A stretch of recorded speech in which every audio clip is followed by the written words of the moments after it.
Selamat pagi saudara yang dikasihi Tuhan, jumpa lagi pada hari Senin 12 Oktober 2020. Puji Tuhan, pagi ini kita membaca dari Injil Matius pasal yang ke-20 ayat 20 hingga ayat yang ke-28. Di situ kita akan menemukan ayat firman Tuhan sebagai berikut. Maka datanglah ibu anak-anak Zebedeus serta anak-anak itu kepada Yesus, lalu sujud di hadapannya untuk meminta sesuatu kepadanya. Kata Yesus, "Apakah yang kau kehendaki?" Jawabnya, "Berilah perintah supaya kedua anakku ini boleh duduk kelak di dalam kerajaanmu, yang seorang di sebelah kananmu dan yang seorang lagi di sebelah kirimu." Tetapi Yesus menjawab katanya, "Kamu tidak tahu apa yang kamu minta. Dapatkah kamu meminum cawan yang harus kuminum?" Kata mereka kepadanya, "Kami dapat." Yesus berkata kepada mereka, "Cawanku memang akan kamu minum, tapi hal duduk di sebelah kananku atau di sebelah kiriku, aku tidak berhak memberikannya itu. Itu akan diberikan kepada orang-orang bagi siapa Bapakku telah menyediakannya." Mendengar itu, marahlah ke-10 murid yang lain kepada kedua saudara itu. Tetapi Yesus memanggil mereka lalu berkata, "Kamu tahu bahwa pemerintah-pemerintah bangsa-bangsa memerintah rakyatnya dengan tangan besi, dan pembesar-pembesar menjalankan kuasanya dengan keras atas mereka. Tidaklah demikian di antara kamu. Barang siapa ingin menjadi besar di antara kamu, hendaklah ia menjadi pelayanmu. Dan barang siapa ingin menjadi terkemuka di antara kamu, hendaklah ia menjadi hambamu. Sama seperti Anak Manusia datang, bukan untuk dilayani, melainkan untuk melayani dan memberikan nyawanya bagi tebusan banyak orang." Saudara-saudara yang dikasihi Tuhan, kita menjumpai suatu permintaan. Dan pada umumnya, setiap orang yang datang meminta kepada Yesus, itu selalu diberi. Sebab itu Yesus katakan, "Ketuklah pintu, mintalah dan carilah, maka semua itu akan kamu dapat." Tapi kali ini permintaan yang diminta oleh seorang ibu untuk kedua anaknya ternyata tidak dijawab, tidak diberikan oleh Yesus. Karena permintaan itu adalah sesuatu yang mereka tidak pahami, apa yang mereka minta. Nah, saudara yang dikasihi Tuhan, kita menemukan ada permintaan yang dijawab, namun ada permintaan yang jelas ditolak mentah-mentah. Kenapa? Karena yang mereka minta adalah sesuatu yang mereka tidak paham untuk kerjakan. Karena yang mereka minta adalah untuk menjadi seorang tuan, bukan seorang hamba. Ketika kita mengambil posisi sebagai tuan, maka yang ada di dalam pikiran dan hati kita adalah memerintah. Jauh dari posisi hamba. Hamba adalah orang yang selalu siap untuk menerima perintah. Dan kalau kita menjadi tuan, maka kita melihat tuan akan mempertahankan hak pribadinya. Tuan tidak siap untuk melayani, tapi siap untuk dilayani karena dia mengutamakan hak pribadinya. Sedangkan murid-murid ini mereka tidak sadar, mereka mengambil posisi tuan. Tuan bersikap mengambil keuntungan dari orang lain, tapi hamba memberi keuntungan buat orang lain. Tuan mencari pelayan, tetapi pelayan mencari kesempatan untuk bisa melayani. Seorang tuan selalu ingin mengendalikan orang lain, tetapi pelayan siap untuk melayani orang lain.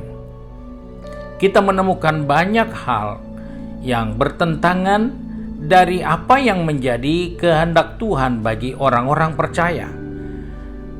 Kalau kita menjadi tuan, sebenarnya posisi kita itu selalu mudah terancam. Kenapa? Karena kita takut ada yang menyaingi kita. Kita takut ada orang yang lebih berpengaruh dari kita. Sedangkan seorang pelayan, dia tidak pernah terganggu dengan apa yang ada, tetapi hidupnya selalu nyaman dan aman. Karena dia tahu apa yang dia harus kerjakan dalam kehidupan ini. Sebab itu kita sebagai orang percaya, mungkin kita memulaikan hari ini dengan banyak permintaan, banyak permohonan. Tetapi ketahuilah, kalau permohonan kita tidak seperti yang Allah inginkan, seperti yang diinginkan oleh ibu dari anak-anak Zebedeus ini, akhirnya permintaan mereka tidak diterima, tidak dilayani karena mereka salah meminta. Nah, sebab itu, biarlah hari yang baru ini kita mohon kemurahan Tuhan supaya dalam pekerjaan kita, dalam tindakan kita, dalam kegiatan kita sehari-hari, jadikanlah diri ini sebagai hamba. Karena kita bukan Tuhan, kita adalah hamba yang harus melakukan tugas yang diberikan oleh Tuhan untuk kita. Sebab itu, sebelum melangkah lebih jauh, maka kita perlu perhatikan apa yang Rasul Paulus katakan dalam Roma pasal yang ke-14. Di situ firman Tuhan mengingatkan kepada kita semua tentang bagaimana seorang yang menjadi tuan atau hamba. Dikatakan, sebab jika kita hidup untuk Tuhan, dan jika kita mati untuk Tuhan. Jadi baik hidup maupun mati kita adalah milik Tuhan. Dengan kata lain, kita adalah hambanya Tuhan. Karena kita hidup, kita ditebus oleh Tuhan kita. Kita ada dan bekerja karena kita adalah orang-orang yang sudah ditebus dan diselamatkan. Sebab itu baik kita hidup maupun kita mati, kita milik Tuhan yang sudah menebus kita. Sebab itu, mari kita membawa hidup ini untuk menjadi hamba, bukan menjadi tuan dalam hidup kita mengiring Tuhan. Mari kita satu dalam doa. Kembali kami datang kepada Bapa di surga pagi hari ini dengan bersyukur karena kembali Engkau mengingatkan kami bahwa banyak hal yang kami boleh minta, tetapi ketika permintaan kami salah, ketika permintaan kami tidak sesuai dengan kehendak-Mu, Engkau tidak pernah memberikan itu kepada kami. Sebab itu tolong kami supaya kami tahu bahwa kami adalah hamba yang telah ditebus dengan darah yang mahal. Sebab itu biarlah kami percaya, baik hidup maupun mati, kami tetap milik kepunyaan Tuhan kami. Sebab itu pegang tangan kami, atur langkah kami sepanjang hari ini, baik yang pergi bekerja, baik yang pergi berbisnis, maupun yang sedang menuntut ilmu, berkuliah maupun bersekolah, dan juga yang akan tinggal di rumah dengan kegiatan rumah tangga. Kami serahkan hidup ini dalam tangan-Mu Bapa. Biarlah kami memperagakan hidup sebagai hamba, sehingga apapun yang kami kerjakan, kami sadar itulah pekerjaan hamba. Itu bukan pekerjaan Tuhan, tapi pekerjaan hamba yang harus kami kerjakan karena kami sudah ditebus, kami sudah dibayar, sehingga baik kami hidup sekarang ini maupun nanti kami akan mati, kami tetap milik Tuhan yang sudah menebus kami. Terima kasih Bapa untuk berkat-Mu, terima kasih untuk penyertaan-Mu sepanjang hari ini. Sebab itu kami bersyukur dan berdoa di dalam nama Tuhan Yesus Kristus, Juru Selamat kami. majikan kami yang baik dan setia. Haleluya. Amin. Puji Tuhan, saudara-saudara yang dikasihi Tuhan.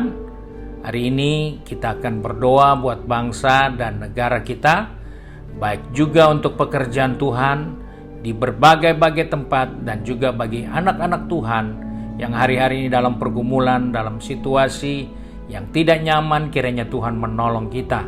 Doa itu dimulai pada jam 6 sore. Saudara dapat lakukan di rumah masing-masing, atau saudara juga dapat lakukan bersama-sama di ruangan Alfa Omega.